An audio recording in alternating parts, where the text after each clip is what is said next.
നമുക്കൊപ്പം ഒരു പ്രേക്ഷകനുണ്ട് മാംഗ്ലൂരിൽ നിന്ന് ജോബ് എന്ന പ്രേക്ഷകൻ. ജോബ് കേൾക്കാമോ? പറഞ്ഞോളൂ. കേൾക്കാം. ഇതൊരു കാര്യമേ ആദ്യം ചെയ്യേണ്ടത് സർക്കാരിന്റെ ചുമതല നിർവഹിക്കുക എന്നുള്ളതാണ്. ഞാനൊരു 30 വർഷമായിട്ട് മാംഗ്ലൂരു താമസിക്കുന്ന ഒരാളാണ്. ഞങ്ങൾക്കിവിടെ ഒന്നും ഈ വേസ്റ്റിന്റെ പ്രശ്നങ്ങൾ വരാറില്ല. ഒരുപക്ഷെ ഡെൻസിറ്റി ഓഫ് പോപ്പുലേഷൻ കേരളത്തിലെ ഒരു ടൗണിനെ അപേക്ഷിച്ച് ഒരു 10-15 മടങ്ങ് കൂടുതലുള്ള ഒരു സ്ഥലത്ത് ഡെയിലി കോർപ്പറേഷന്റെ ആൾക്കാർ വന്ന് കരമാലിന്യങ്ങൾ ഡെയിലി വന്ന് കളക്ട് ചെയ്തുകൊണ്ട് പോകും.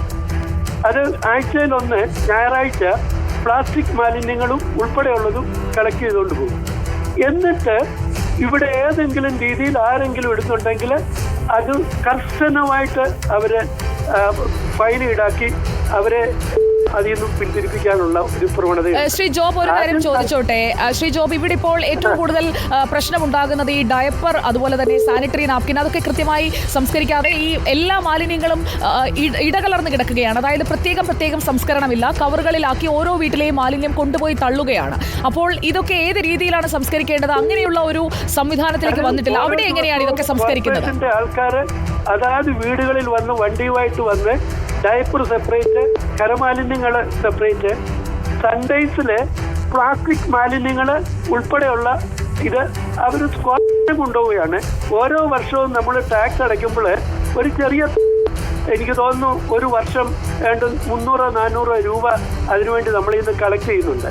അത് മാൻഡേറ്ററി ആണ്. നമ്മൾ ഉപയോഗിച്ചില്ലെങ്കിലും അത് ചെയ്യുന്നുണ്ട്. നിങ്ങൾ മാംഗ്ലൂർ ടൗണിൽ വന്ന് നോക്കൂ.